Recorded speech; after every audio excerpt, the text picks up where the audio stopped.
So ముఖ్యంగా cancer లక్షణాలను బట్టి మనకు తెలుసుకోవాల్సింది ఏంటంటే, శరీరంలో ఎక్కడైనా కానీ కణితిలాగా ఉండడం కానీ, లేదా మానని గాయం ఒక 3 to 4 వీక్స్ నుంచి మానకుండా అలాగే ఇబ్బంది పడుతూ ఉన్నా, అలాగే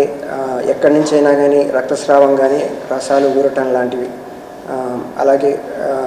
పర్సిస్టెంట్ కాఫ్ అంటే దగ్గు 3 వారాలకు మించి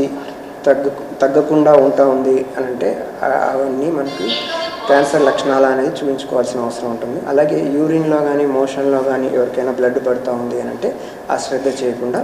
డాక్టర్ని కలవాల్సి వస్తుంది. ఈ లక్షణాలతో పాటు ఎవరికైనా కానీ ఆకలి తగ్గిపోవటం, బరువు తగ్గటం లాంటి లక్షణాలు ఏమైనా ఉన్నాయి అని అంటే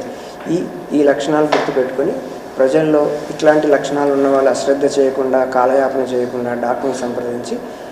దానికి సరిపడా టెస్టులు చేసుకోగలిగితే మనకి ప్రాబ్లం ఉందా లేదా అనేది మనం ఎర్లీగానే ఐడెంటిఫై చేయగలుగుతాం.